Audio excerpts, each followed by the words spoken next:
Assalamualaikum warahmatullahi wabarakatuh. Baiklah Bapak Ibu sekalian, terkait materi kita hari ini yaitu tentang tindak pidana korupsi. Sebagaimana di sini saya sendiri dosen pengampunya yang bernama Reza Iswanto SHMH. Baiklah, untuk mempersingkat waktu segera kita masuk materi yang selanjutnya, yaitu macam-macam sanksi pidana dalam Undang-Undang Pemberantasan Tindak Pidana Korupsi. Sebelum saya menjelaskan macam-macam sanksi pidana yang terdapat di dalam Undang-Undang Tindak Pidana Korupsi itu sendiri, saya akan menjelaskan terkait dengan diberinya sanksi pidana terhadap orang yang melakukan suatu tindak pidana karena atau dikarenakan telah terjadi sebab akibat dari suatu tindak pidana itu sendiri. Sebab akibatnya apa? Negara dirugikan dari adanya tindak pidana korupsi yang dilakukan oleh si pelaku, sehingga pelaku tersebut harus dijatuhkan dengan sanksi pidana yang sesuai di dalam Undang-Undang Pemberantasan Tindak Pidana Korupsi itu sendiri. Kemudian terkait dengan macam-macam sanksi pidana, sebelum saya memasukkan sanksi pidana yang ada di dalam Undang-Undang Tindak Pidana Korupsi, saya akan menjelaskan terlebih dahulu sanksi pidana yang terdapat di dalam KUHP.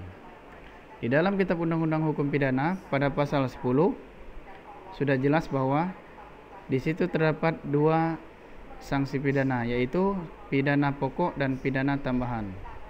Pidana pokok yang pertama yaitu pidana mati, yang kedua pidana penjara, yang ketiga pidana kurungan, yang keempat pidana denda, dan yang kelima pidana tutupan. Sedangkan untuk pidana tambahan ada tiga. Yang pertama yaitu pencabutan hak-hak tertentu, yang kedua perampasan barang-barang tertentu, dan yang ketiga pengumuman putusan hakim. Namun di dalam Kitab Undang-Undang Hukum Pidana ini, yang pidana pokok maupun pidana tambahan itu tidak sama dengan sanksi pidana yang terdapat di dalam Undang-Undang Pemberantasan Tindak Pidana Korupsi. Adapun sanksi pidana yang terdapat di dalam Undang-Undang Tindak Pidana Korupsi yaitu pertama, pidana penjara. Pidana penjara dilakukan dengan menutup terpidana di dalam sebuah penjara, sehingga dengan ditutupnya terpidana tersebut di dalam satu penjara atau sel atau tahanan, maka si pelaku tersebut tidak dapat bebas melakukan aktivitas seperti biasanya. Selain itu juga, pidana penjara terdiri dari pidana penjara seumur hidup maupun pidana penjara selama waktu tertentu. Pidana penjara selama waktu tertentu, jangka waktunya minimal adalah 1 hari dan paling lama adalah 15 tahun penjara. Itu.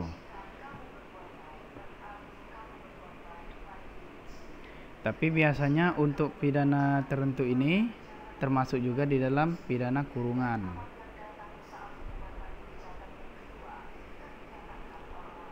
Terkait dengan contoh dari pidana penjara yang saya sebutkan tadi, minimal 1 hari dan maksimal 15 tahun, terdapat di dalam Undang-Undang Nomor 20 Tahun 2001 tentang perubahan atas Undang-Undang Nomor 31 Tahun 1999 tentang pemberantasan tindak pidana korupsi, yang tercantum di pasal 12, yang isinya dipidana dengan pidana penjara seumur hidup atau pidana penjara paling singkat 4 tahun dan paling lama 20 tahun, dan pidana denda paling sedikit 200 juta rupiah dan paling banyak yaitu 1 miliar rupiah. Nah, di dalam pasal ini sudah jelas terkait dengan pidana penjaranya. Yang pertama yaitu pidana penjara seumur hidup, kemudian pidana penjara paling singkat 4 tahun dan paling lama 20 tahun. Itulah tadi terkait dengan contoh dari sanksi pidana penjara di dalam Undang-Undang Pemberantasan Tindak Pidana Narkotika. Selanjutnya,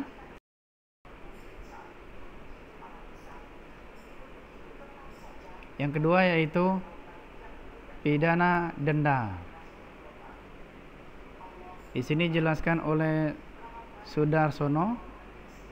Sudarsono berpendapat bahwa kata denda berarti hukuman yang berupa keharusan membayar dalam bentuk uang atau lainnya karena melanggar aturan undang-undang lain yang hidup di tengah-tengah masyarakat.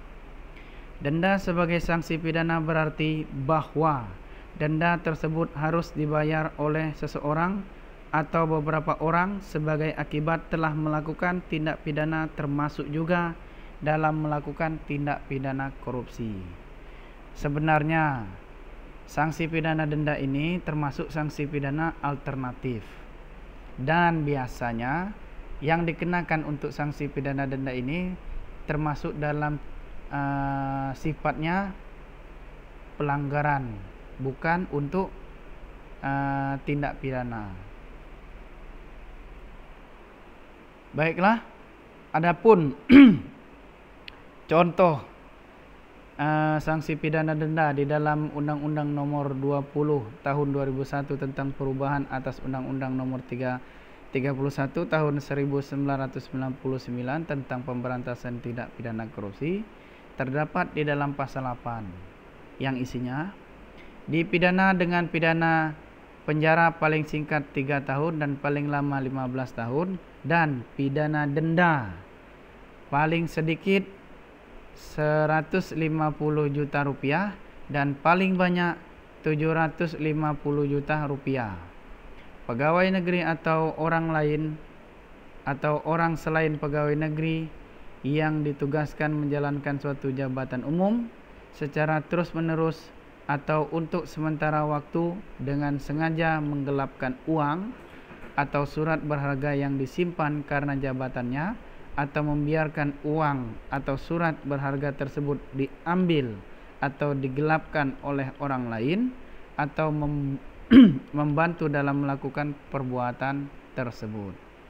Jadi dalam hal ini, baik itu pegawai negeri maupun orang lain selain pegawai negeri yang diberikan amanat atau jabatan terhadap dirinya, baik itu bersifat lama maupun sementara, dan melakukan atau membiarkan barang berharga atau surat berharga itu diambil atau digelapkan oleh orang lain, maka orang tersebut dapat dijatuhkan dengan sanksi pidana penjara maupun sanksi pidana denda yang terdapat di pasal 8 tersebut.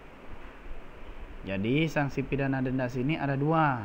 Yang pertama yaitu 150 juta rupiah, dan yang paling besar yaitu 750 juta rupiah.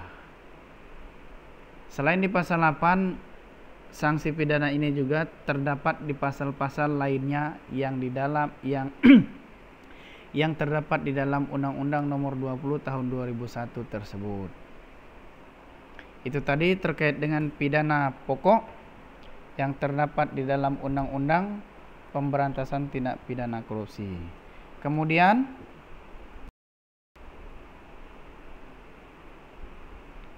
yang ketiga yaitu pidana tambahan.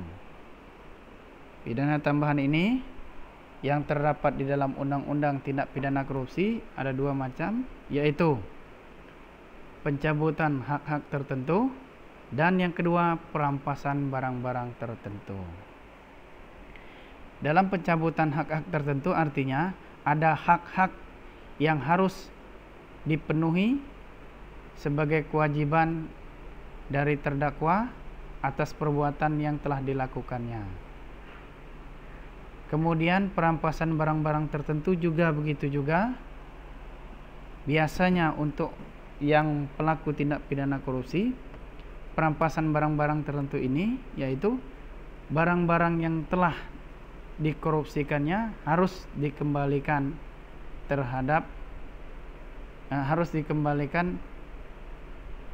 oleh si pelaku tindak pidana korupsi itu sendiri. Adapun contoh dari pencabutan hak-hak tertentu dan perampasan hak-hak tertentu itu diatur di dalam Undang-Undang Nomor 31 Tahun 1999 tentang Pemberantasan Tindak Pidana Korupsi pada pasal 18 ayat 1 yang isinya selain pidana tambahan sebagaimana dimaksud dalam Kitab Undang-Undang Hukum Pidana, sebagai pidana tambahan adalah yaitu 1.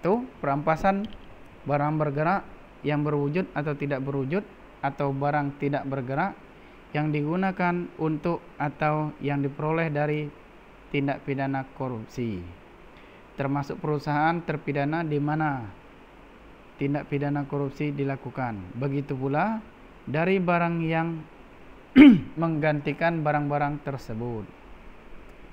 Kemudian yang kedua, terkait dengan pembayaran uang pengganti yang jumlahnya sebanyak-banyaknya sama dengan harta benda yang diperoleh dari tindak pidana korupsi. Kemudian yang ketiga, penutupan seluruh atau sebagian perusahaan untuk waktu paling lama 1 tahun. Penutupan ini terkait dengan tempat perusahaan si pelaku tindak pidana korupsi itu sendiri.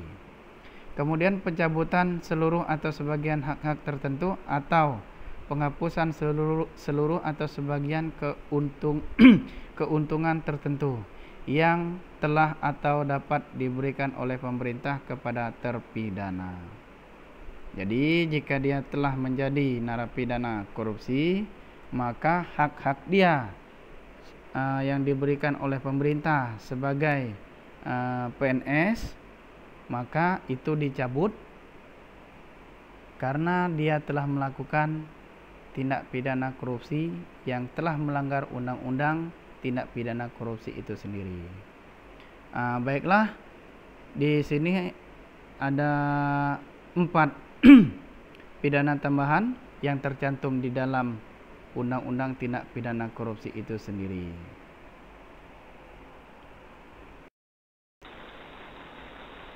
Baiklah, saya kira sekian penjelasan dari saya.